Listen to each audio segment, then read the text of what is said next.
Throughout history, poison has served as a lethal instrument, its use tracing back to antiquity. Found abundantly in nature, toxins often masquerade as mundane afflictions, like gastrointestinal ailments or allergies. An intriguing tale surrounds King Mithridates IV, who reigned over northern Anatolia from 120 to 63 BCE.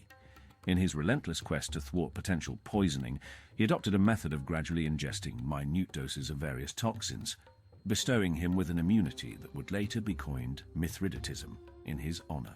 Among the instances of poisonings chronicled in this video, we delve into a renowned episode from ancient Greece, an infamous case where the intended venom's effects appeared null, and a recent event where a war criminal's live-streamed poisoning captivated global attention.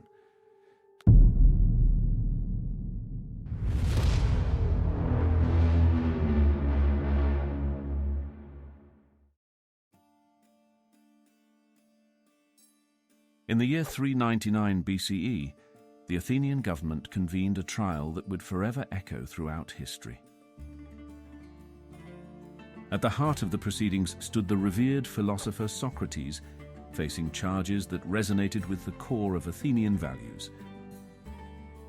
The charges were the alleged corruption of the youth and his steadfast refusal to acknowledge the gods of the Greek city-state. In a somber verdict, standing resolute in his principles, Socrates was deemed guilty and sentenced to death, a decree that he ultimately enacted upon himself. Accounts from his contemporaries detail the final moments of the philosopher.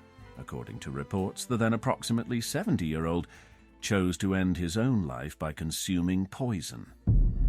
For centuries, historians have believed this lethal substance to have been hemlock. Fast forward 2,000 years, and the profound saga found its immortalization in the artistry of French painter Jacques-Louis David. In his 1787 masterpiece, The Death of Socrates, David masterfully captured the haunting tableau of the philosopher's fateful encounter with poison, etching this pivotal moment onto the annals of cultural and artistic legacy.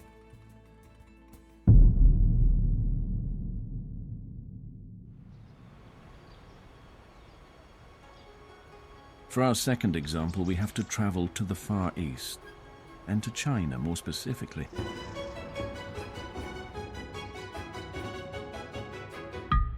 After decades of civil war, famine and strife, in 1875, at the tender age of 4, Guanxu became emperor of the Qing dynasty, the last imperial dynasty to rule China. An 1898 coup effectively removed him from power and placed him under house arrest, where he spent the rest of his life. When Guangxu died in 1908 at the age of 37, after a decade under house arrest, there were suspicions of poisoning. But imperial records indicated he died of natural causes. It wasn't until 2008, a century after Guangxu's death, that modern researchers revealed the rumors were true. Examinations of his body indicated that it contained extremely high levels of arsenic, but who exactly poisoned him remains a mystery.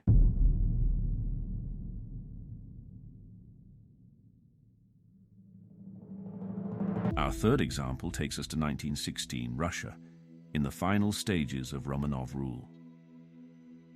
The enigmatic Russian mystic Grigori Rasputin etched an enduring legacy not merely through his poisoning, but by defying its lethal intent. An unlettered peasant whose libertine ways were widely acknowledged, Rasputin forged an improbable bond with Tsar Nicholas II and his family, the final imperial lineage to hold dominion over pre-revolutionary Russia.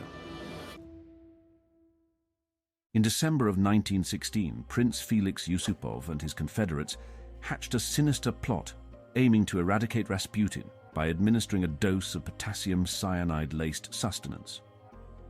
Astonishingly, the poison's expected effects failed to incapacitate Rasputin, prompting Yusupov and his co-conspirators to resort to more forceful measures.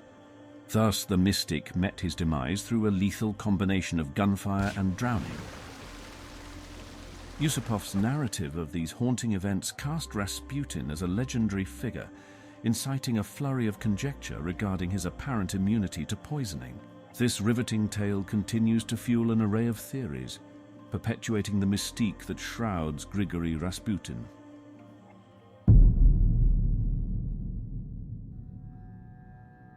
Our next tale of poisoning takes us to neighboring Ukraine, 43 years after the death of Rasputin. A leading Ukrainian nationalist militant, Stepan Bandera, found himself incarcerated during the 1930s due to his complicity in the assassination of a Polish official. His release in 1939, amid the upheaval of Germany's invasion of Poland, marked a pivotal juncture. Bandera's alignment with the Nazi regime, united by shared strains of anti-Semitism and a fervent opposition to the Soviet Union, further defined his trajectory. Tragedy struck in 1959 when Bandera met his end in West Germany. Initial suspicions leaned towards suicide through cyanide ingestion, casting a shadow over his demise. Yet the narrative took an unexpected turn when Bohdan Stashinsky, a defector from the KGB, unveiled a chilling revelation. Stashinsky confessed to orchestrating Bandera's demise by ingeniously injecting cyanide gas into his countenance via an air pistol.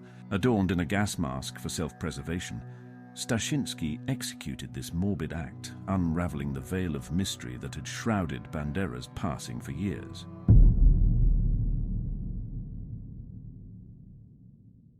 In November 2017, Slobodan Praljak, a former Bosnian Croat military commander, found himself in the United Nations Tribunal in The Hague, appealing his 20-year prison term for heinous war crimes. The judge's confirmation of his sentence proved to be a turning point. In an act that stunned the courtroom, Praljak vehemently disavowed his designation as a war criminal and promptly consumed a substance from a vial. As gasps echoed through the room, he chillingly divulged that he had ingested poison. Praljak's demise unfolded hours later within a hospital, while the haunting spectacle of his poison ingestion had been inadvertently live-streamed on the court's official website. The tragic video capturing his dramatic final moments traversed the digital realm, morphing into an internet meme. Praljak had employed potassium cyanide to end his own life. Intriguingly, the mechanism by which he obtained this lethal substance during his detention at the UN detention unit within The Hague remains unresolved, a lingering enigma that the Hague Public Prosecution Service was unable to decipher. Due to the mysteries of the YouTube algorithm, we have decided to give you an extra example of famous historic poisonings. So show us some love and like the video. In 1871, Charles Francis Hall, an intrepid American explorer, ventured into the Arctic, assuming joint command of the ill-fated Polaris expedition. This bold endeavor, an ambitious bid to conquer the North Pole, ultimately met with failure. But unwilling to give up hope of reaching the North Pole, Charles pushed on the expedition. As October waned in 1871, Hall's vitality took a downturn as he grappled with a constellation of health maladies. Stricken by gastrointestinal distress and other afflictions, he shockingly leveled accusations against fellow members of the expedition, alleging poisoning. Tragically, a mere fortnight later, Hall succumbed within the confines of his cabin. Fast forward to the 1960s, a period of re-examination and revelation. Researchers undertook the intricate task of autopsy, scrutinizing Hall's remains.